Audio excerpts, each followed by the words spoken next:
दिल्ली में सेवा से जुड़े विधेयक को लेकर लोकसभा के बाद सोमवार को राज्यसभा में भी इसे मंजूरी मिल गई। दरअसल 26 दलों के विपक्षी गठबंधन इंडिया बनाम एनडीए के बीच हुई इस लड़ाई में सबसे बड़ा झटका आम आदमी पार्टी को लगा है, जिसकी दिल्ली में सरकार है। आपके राष्ट्रीय संयोजक अरविंद केजरीवाल ने इसे 2024 का सेमीफाइनल बताया था, जिसमें विपक्ष 102 के मुकाबले 131 वोट से हार गया। इस लड़ाई में केजरीवाल को कांग्रेस समेत कई दलों का साथ मिला। हालांकि कांग्रेस अब भी केजरीवाल के नाम पर सर्वसम्मति नहीं बना पाई है। दिल्ली कांग्रेस के कुछ बड़े नेता अब भी उन्हें निशाने पर ले रहे हैं। बता दें, पूर्व सीएम शीला दीक्षित के बेटे और कांग्रेस नेता संदीप दीक्षित ने विधेयक के राज्यसभा में पास हो जाने के बाद एक बार फिर दिल्ली के सीएम अरविंद केजरीवाल को आड़े हाथ लेते हुए तंज कसा है। बिल पास होने के तुरंत बाद संदीप दीक्षित ने वीडियो जारी कर मोदी सरकार के कदम को सही बताया। उन्होंने केजरीवाल को बिना लड़ाई झगड़े के काम करने की नसीहत भी दी।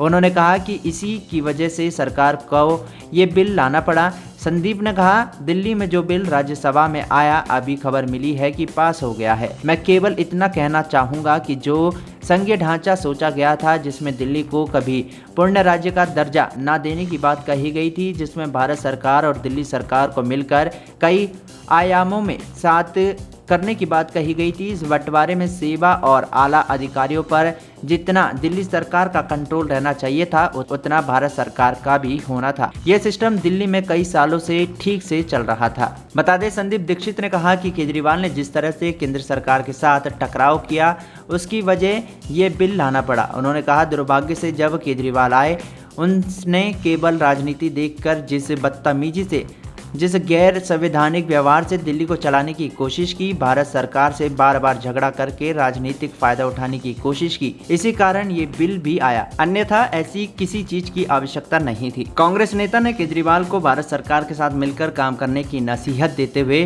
उन्होंने कहा, मैं नहीं कहूँगा कि मुझे कुछ संतोष है या कोई भी फर्क पड़ता है, लेकिन मुझे लगता है कि जिस स्थिति में लोगों ने समझा था दिल्ली में भारत सरकार और दिल्ली सरकार की ओर से साझा तरीके चलाए जाएंगे, इस बिल के पास होने से शायद वही स्थिति बनती है। मैं आशा करता हूं कि फिर से रोने धोने और उल्टी सीधी बात करने के अलावा कोशिश करेंगे केजरीवाल कि 9 साल में जो काम नहीं किया, वो बचे हुए 1-1.5 साल में दिल्ली के लिए कुछ काम कर पाएं।